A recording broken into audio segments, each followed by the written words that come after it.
Hello everyone, Lead here. So welcome to episode 2, and this will be about Shaper. And for Shaper fight, you will need these 4 fragments, and how you're going to get them is from Shaper maps. And each fragment will draw from its respective bosses. And for the Shaper fight itself, there's 2 abilities that are scary. Number 1 is the Shaper Balls, and the second one will be the Hell's Bullet. The reason for these 2 abilities to be so dangerous is because both of these skills have 25% cold penetration built in, and this is make the skills very dangerous, and it can easily one-shot you. And one way you can mitigate this is the one that I'm using in this run is by using Eyes of the Great Wolf Talisman. There is a mod that's going to convert your cold damage taken into fire damage, and because now you're taking fire damage instead of cold, the cold penetration basically did nothing. And I'm also using Arctic Armor that's going to reduce the fire damage taken and physical damage, and with these combinations it really helps with survivability. And this character is not extremely strong. I have around like 60k armor and I have 87 max stress.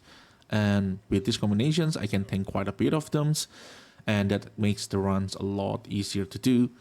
And since I'm going to do hundreds of them, and after this I'm going to do Uber Shaper, I prefer the fight to be as easy as possible, so it's not stress me out too much. The target for this farm is number 1, Dying Sun. This is a unique Ruby Plus, and another target is a fragment for Uber Elders. So in my 100 runs I got 100 fragments because it's a guaranteed drops, and I also got 5 Dying Sun, so that means 1 in every 20 maps, which is not that bad. And this floss is worth quite a bit. The cheapest one I think is around 8 divine, and if you got a good roll, I got one of them is quite a good roll, it's worth something around like 13 divine, but I will price everything in 8 divine just to keep on the pessimistic side of the profit. And I'm also got 3 Orb of Dominance, and this seems to be the normal rate.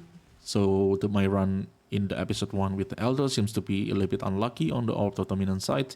I'm also checking another content creator that do the similar things, and it seems like 3 Orb of Dominance of 100 maps seems to be at the normal rate. So it's around like 1 every 30 something maps. So for the cost and profit, the Shepherd set is actually really cheap. It's around 0.3 divine per set. I'm personally buy this under 0.3. I think I buy it at around 0.25, but I'm just going to put 0.3 since I see this seems like a normal price for it. Our total cost is only 30 divine, so it's really cheap. And for the total profit, we have 129 divine, 130 basically.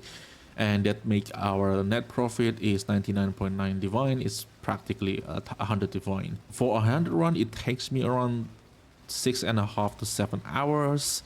The fact is pretty long, it's a lot of phase, and this is probably why the Shaper set is cheap, because there's not that many people willing to do this. So if we divide the profit by 7 hours, we get something around like 14 to 15 divine, which in my opinion is not that bad. And this is the loot breakdown for Shaper, and the next one will be Uber Shaper. We will have a lot more RNG on that one, but we'll see what happens on that one. So I think this concludes the video, and if you like the video, consider like and subscribe. That will help the channel a lot. Thank you everyone for watching, and I will see you in the next one.